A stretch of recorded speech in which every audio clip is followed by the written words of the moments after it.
Hello there, my name is PolishLynx and welcome in the next episode of 1000 Lies. After talking with Claire and Lucy, we've got Ozzy in the room.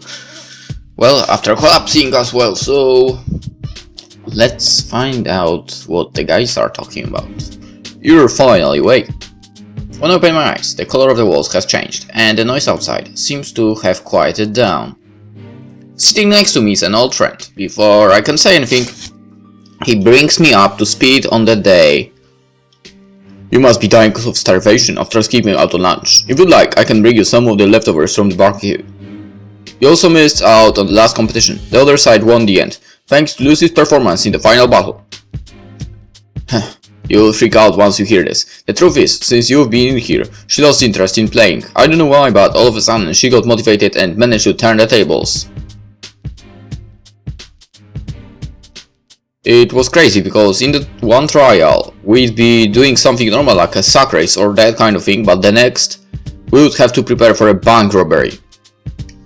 The bank was fake, of course, I hope at least. In any case, I was the star of every competition, as you would expect. If I let Lucy win first prize, it's because I'm a gentleman, as you already know. And now we're taking a break and cleaning up after all of those events. All that's left now is to get our diplomas in the auditorium later on. Alright, but what was the prize? If you feel better, you can come, but you'll have to eat quickly because they obviously won't let you bring food inside.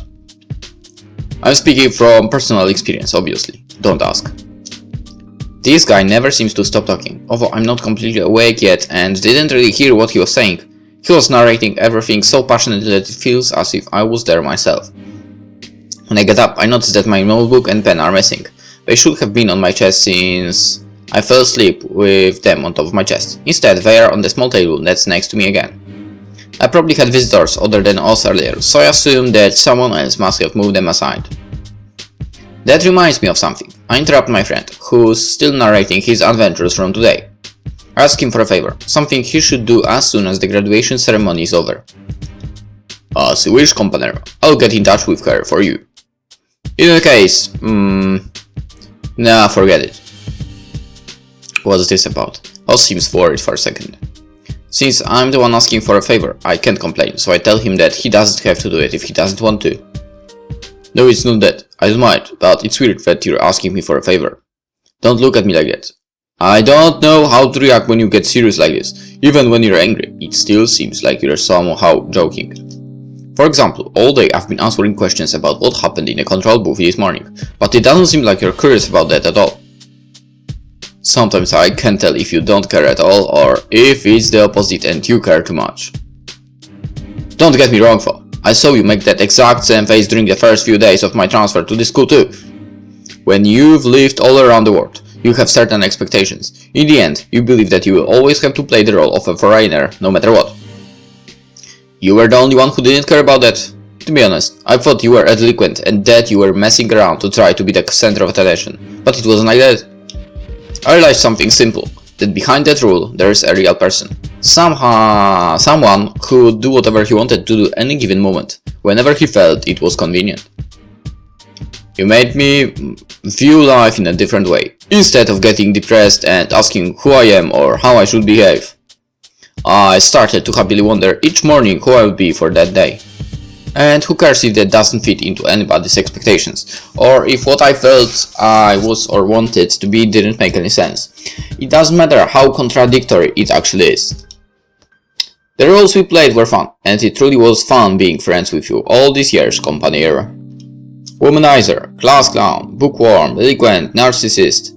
All we really want is a glimmer of happiness in our lives, something that gives us meaning and purpose. Or at least someone who will listen to us and give us a reason to enact whichever role we played that day. Isn't that the kind of person you're looking for?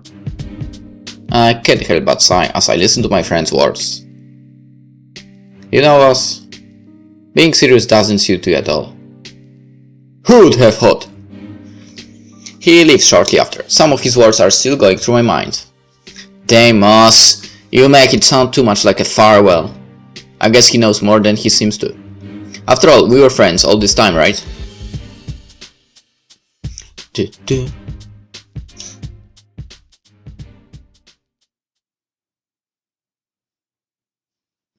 The sound of my footsteps and the distant murmur of the occasional birds singing tells me that the day is finally about to come to an end. There are still vestiges of today's events everywhere. Now, under this dusk, coppery light, they are merely fragments of memories that I will never have the opportunity to experience. That time got dissolved instead in a dream and a short trip I made to pick up a thin folder that I now bring in my hands.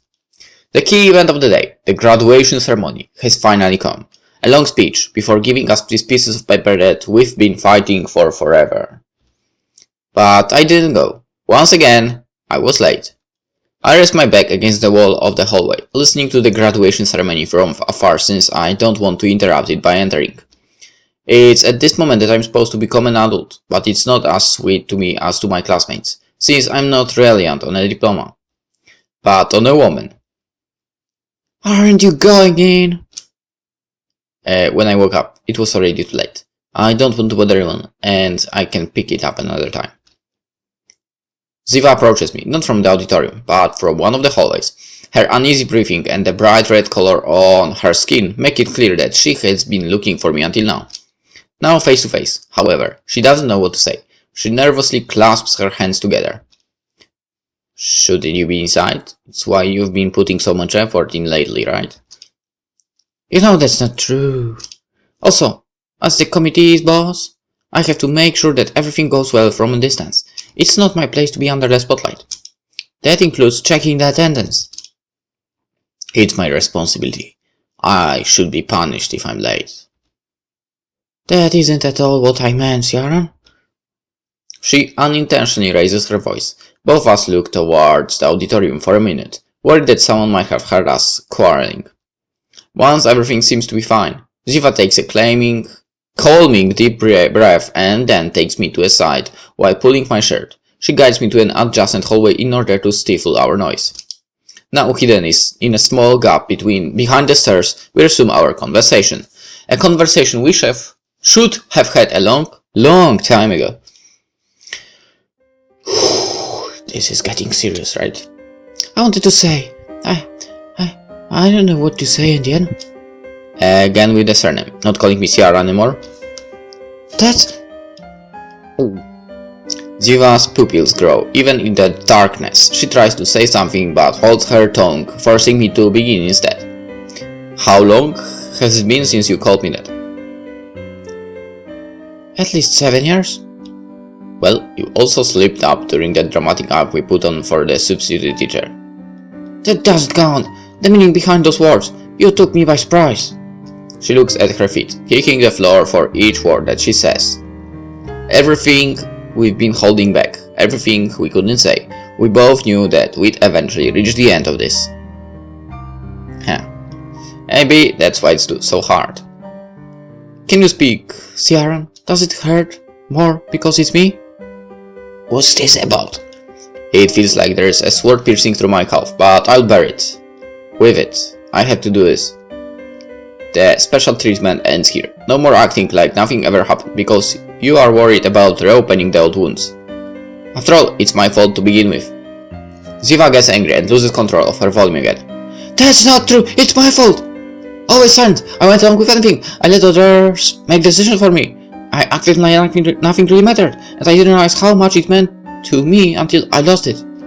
Since then, I swore that I would never let anyone make my decision for me again, that I will never again burden myself with regrets. I promised that I'd heal you, Ciaran. That's why I've put in so much effort. That's why I never stopped studying. And I haven't given up yet, Ciaran. I think I still have a chance. I won't let you destroy everything with that terrible attitude of yours. It's difficult to look at her face. It's even difficult to stand still in front of her. But my words spill out from their wave. After saving them in my heart for so very long, all I need to do now is release them in the same way that I've rehearsed so many times. It's like you said, it's my attitude. There's nothing for you to regret. The problem is entirely in my head. No, shut up already and stop trying to carry all of the blame alone. Mistakes happen. You can pretend that everything's perfect. Perfect? A dry cackle rises in my throat when I hear that word. You criticized me when I tried to score a perfect game at the arcade too. The only one of us here that's obsessed with perfection is you, Ziva. What's with this crap? When has this school ever seen a grad event of this magnitude? How can you compare aiming for perfection in a silly video game to your ideal of creating the Earth into a fantasy world? You've had everything planned since the beginning, every step, every word.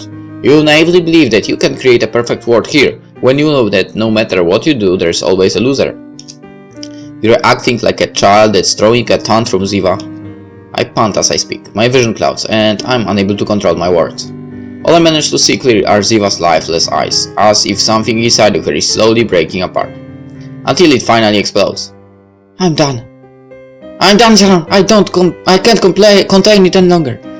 Who do you think you are speaking like that when you can barely stand up? Look at you, you're pale. 7 years. 7 fucking years are you still the same, exact same. No, you're worse. What's your fucking issue?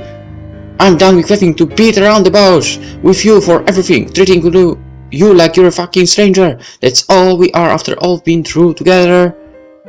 Everything you do is a bad joke. You can't take anything seriously, always using that shitty sarcastic tone of yours. I hate it so much, and I hate you more. But don't let anyone bother that kid, he's sick, so be careful. And you dare to tell me that I'm acting like a kid throwing a tantrum? Fuck you, Sharon! Fuck you for real! Why won't you accept my help, or anyone else's help? Keep your shitty ass opinions to yourself and try to be goddamn grateful for once. God damn it! It's a difficult situation for everyone, not just you. Don't you get it? Why? I hate you, Sharon. I hate you. Her fists tap against my chest until she's tired. She grabs my shirt and buries her tearful face in it. A pathetic scene that displays what we've been avoiding all of these past years. I move my arm to lean against the wall and Ziva pulls herself along with me. The space between us becomes non-existent. I do understand, Ziva. And that's the exact reason I wanted you to forget about me. Her tearful eyes look up at me. Not because she's scared of being squished, but because she pities me. She pities me for not having the strength to push us apart. But it's my fault too. I guess I've never really said everything that I should have. She shakes her head, not wanting to listen. I want you to be free, Ziva. I'm sorry for not saying this before, but for leaving you behind without cutting the ties that I'd created. I'm the one who started this, so I'm the one who has to end it. For that reason. Ziva, I want to break up. What? Wait a second. Were they in a relationship? You serious? Don't do it, man! Don't do it! I feel her body shaking, then she stands motionless. In the background, the auditorium's doors open and fill the hallways with the cheerful voices of those anticipating the busiest celebration of their lives. The noise it creates makes everything else go silent, our words forever lost between the cheers. A sadness that was hidden, a relationship that worked the opposite of how it should have. Everything we ever said was always the opposite of what we really thought. It's ironic how, once again, the sound of her sobbing is blanketed under the crowd's ruckus, as if it never happened in the first place. I walk away without looking back, climbing the stairs while slowly recovering my lost consciousness. I have to stop a couple of times along the way, inhale deeply, and wait until I'm confident that the pain has eased up. Somehow, I managed to reach the top floor. It's difficult for my sweaty hands to cross the banister. If Oz did what he was supposed to, she should already be here. I stand in front of what is now my old classroom. It's still stripped down because of the mess we made this morning during the survival competition. From here, I can see her already, a lone girl peering out through the window in an empty and deserted classroom. I knock once on the door and enter the room while she turns around to welcome me. We're alone, she and I.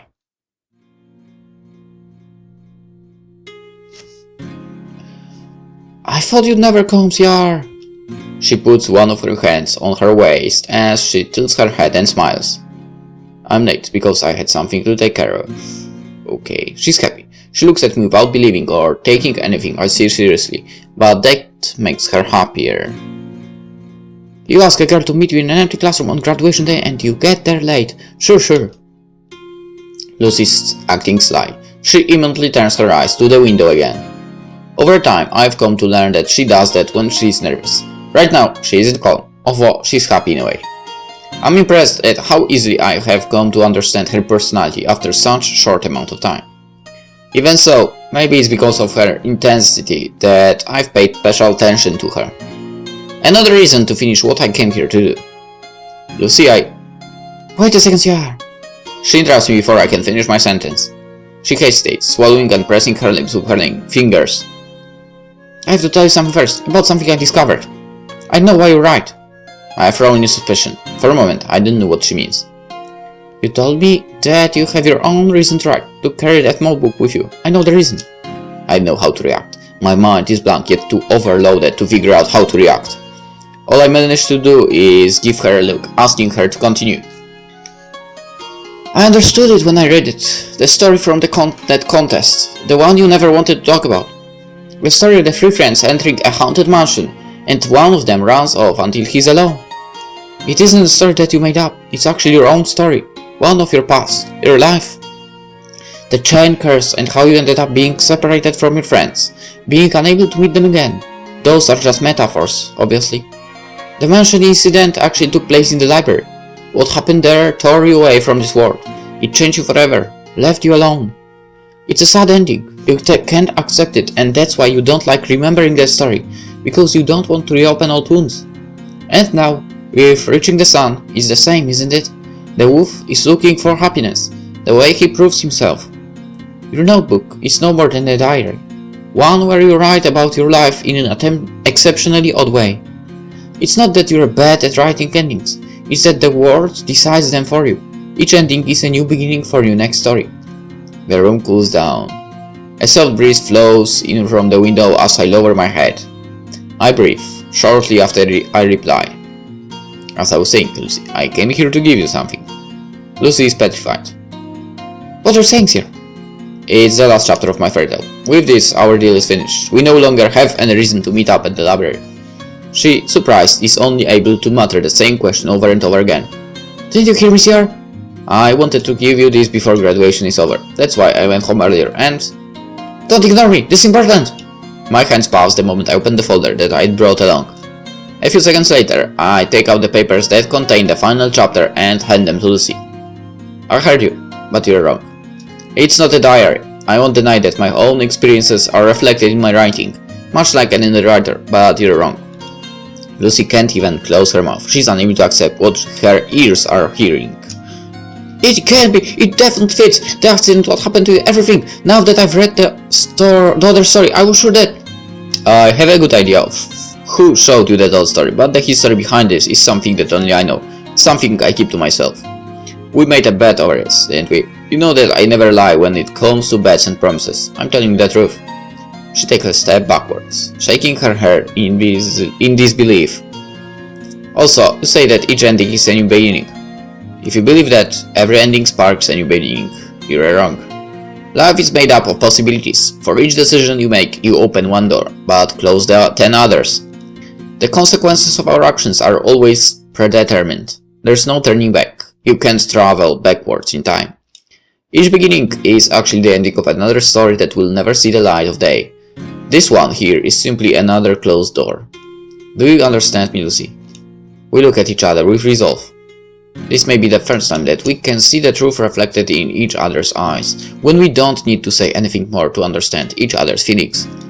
She snatches the papers from my hands with disdain. Unlike in the past, this time she doesn't even take a peek at it. What's wrong, sir? Where's that attitude coming from? I've always been direct and concise. I don't know what you mean. Lucy crossed her arms. No, not like this. There are no more words. It's not like anything we could say would change anything. Once I finish what I came here to do, I turn back to the exit. She remains there, looking out the window. Even though I turn to look at her one last time, I'm unable to read the expression on her face.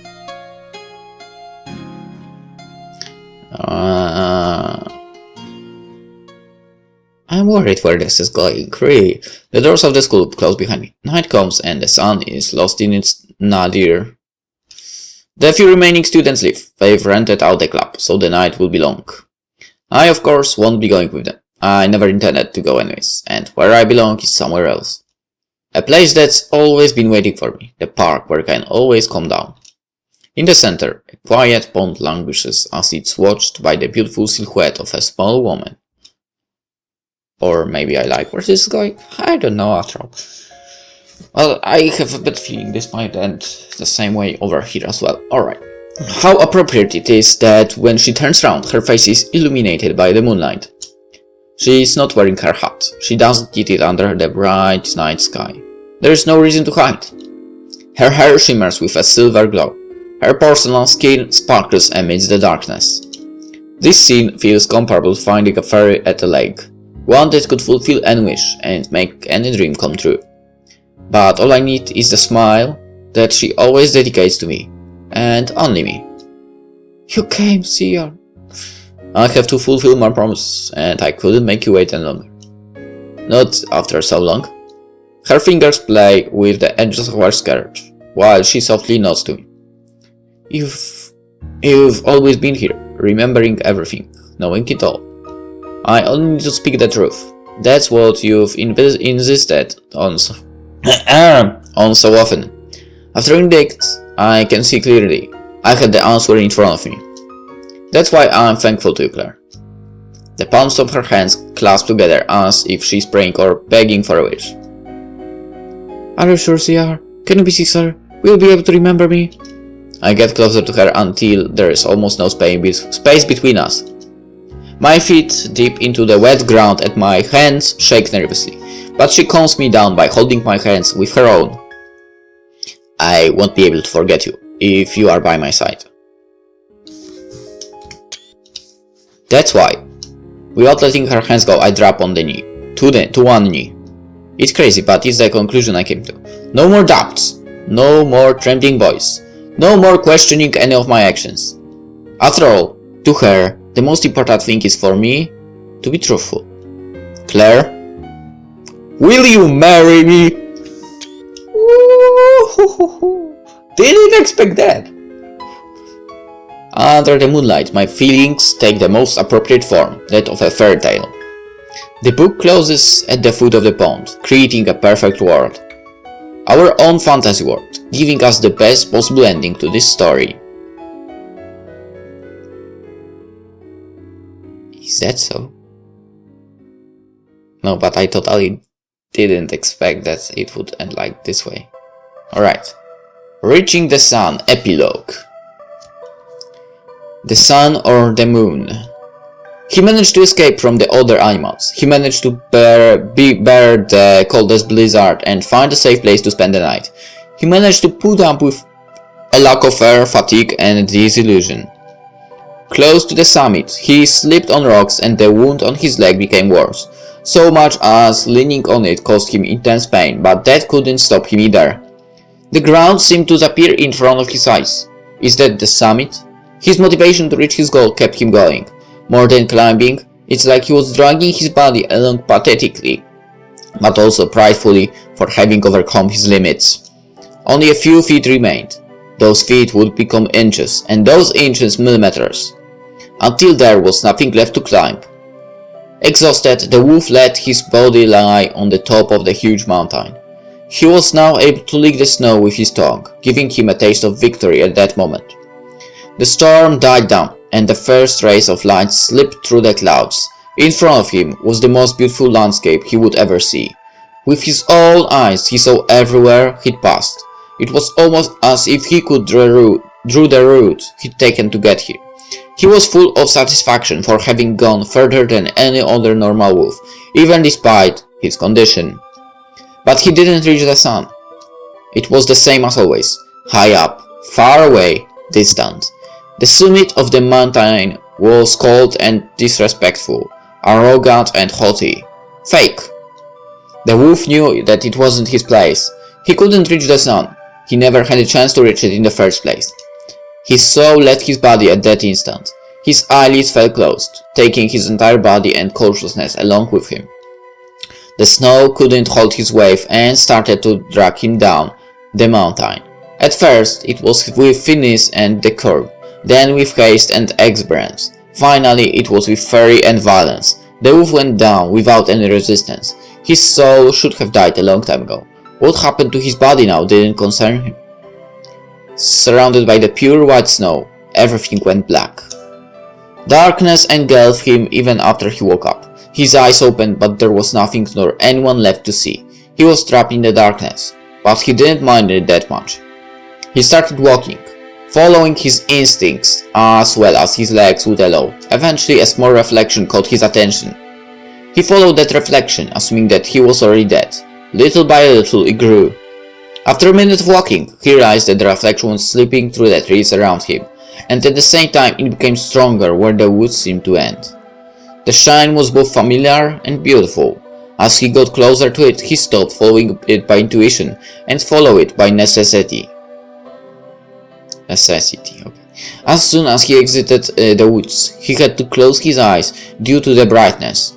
When he managed to open them again, he couldn't believe his eyes. It was the moon. The moon was waiting for him, not from the skies like usual, but from the ground, around him. It was close to him, next to him. The moon that had helped him in the past had rescued his soul. She never asked for anything in return. He had never looked for or wanted her, yet she would never hurt him, and now they were face to face. Having someone who cares about you, who loves you unconditionally, no questions or doubts. They are simply there for you. Isn't that true happiness? The wolf lay down next to the moon, tired from his long journey and satisfied with what he'd achieved.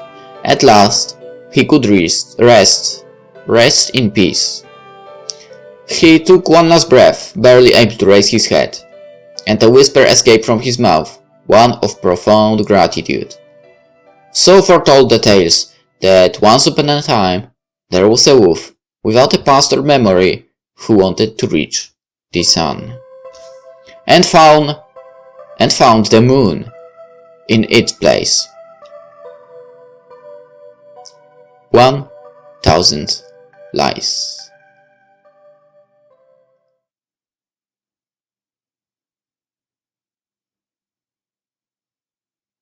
What are you doing here? The song's over. There's nothing left to hear.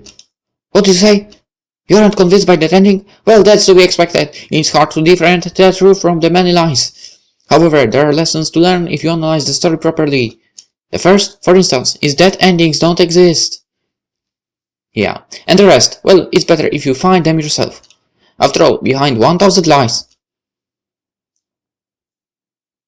there's always one hidden truth. True to that. Alright.